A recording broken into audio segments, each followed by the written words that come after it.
ボンジョルノ。イタリアのフィレンツェに来ています。目の前に見えているのはドゥオモ、サンタマリア・デルフィオレ大聖堂です。この町に花開いたルネッサンス文化を象徴する建物ですね。フランス国外への旅は久しぶりです。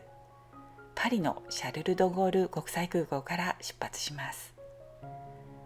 搭乗口のエリアには免税店や飲食店がありますが、なんと回転寿司のお店が出現していました。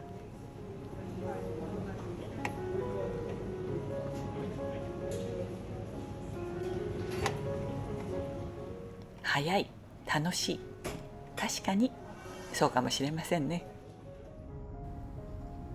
さて、いよいよ空の旅。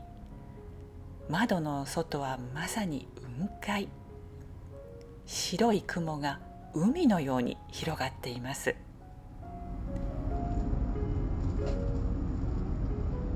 パリからフィレンツェまでの飛行距離は1時間40分。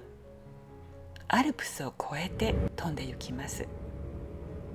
雪をいただいた山々の連なり、霧に覆われた渓谷、地勢が手に取るようにわかるのはやはり空の旅ならではの醍醐味ですね。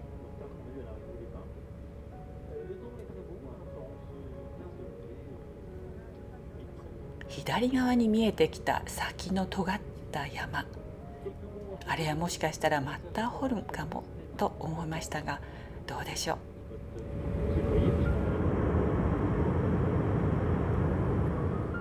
しばらくすると窓の外は山から海に。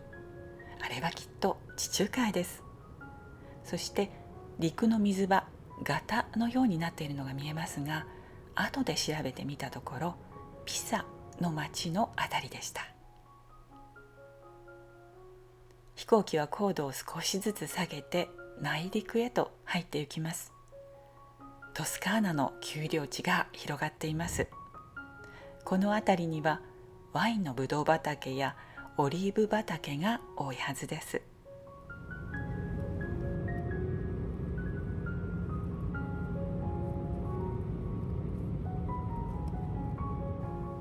まもなくフィレンツェが見えてくるはず。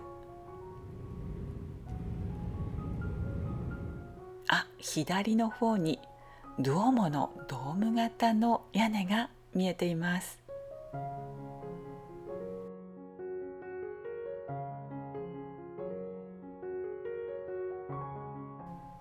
11月も下旬、街はすっかりクリスマスデコレーションに彩られていました。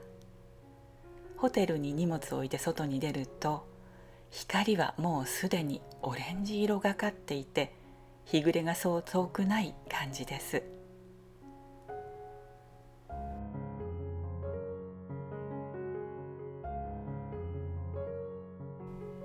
サンタマリア・ノベラ教会の方へ足を伸ばしました。閉館時間ギリギリだったので、あいにく中には入れませんでしたが、外から美しい教会の建物をバラ色の光とともに眺めることができました。ここまで来たからには立ち寄ってみたいところがあります。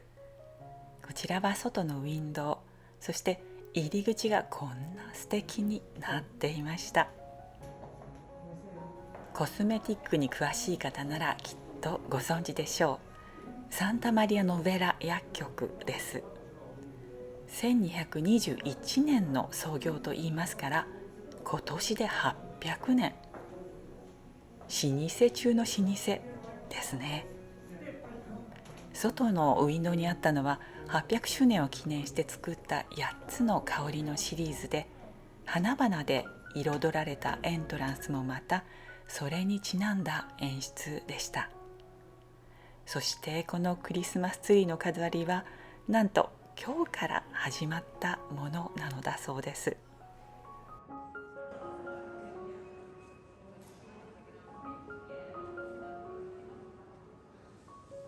もともと薬局としてスタートしたお店ですが、今は香水やコスメティックで有名です。私も一時期こちらのバラ水を愛用していたことがあります。フィレンツェの本店には蜂蜜やリキュールなど初めて見るような商品がたくさんありました。日本人のスタッフの方がいらっしゃって、とても親切に説明してくださいました。広い店内は美術館といったような雰囲気で、チャペルまであるのですから圧巻です。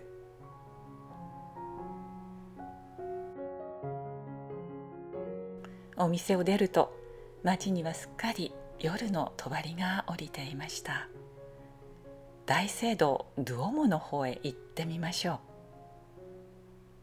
日が暮れた後のドゥオモ、ライトアップされて闇から浮かび上がるような建物は、まるで宇宙から舞い降りてきたオブジェのようにも感じられて、この世のものではないようなちょっと幻想的な感じすらします。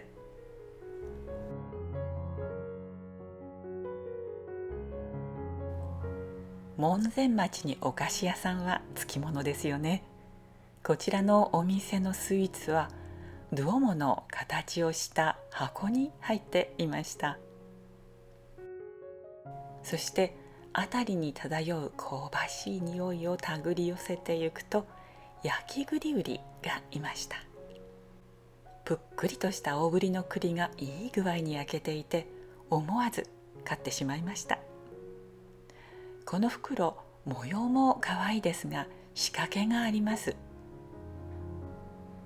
空の袋が横にくっついているんです。剥いた皮を入れるための袋。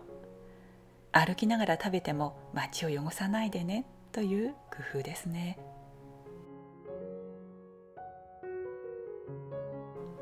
フィレンツェは名所のほとんどが徒歩で回れるくらいの大きさです。前回フィレンツェに来たのは数年前ですが、あれから様子が変わったなと感じたのは、街の中心部に車がほとんどないこと。タクシーなどを除いて車両が入れないようになっているようで、旅人としてはとても歩きやすくなったと感じました。夜になるとイルミネーションがひときわ華やか。すっかりクリスマスムードですね。明日からは美術館巡り。その様子は次回の動画でお届けしたいと思います。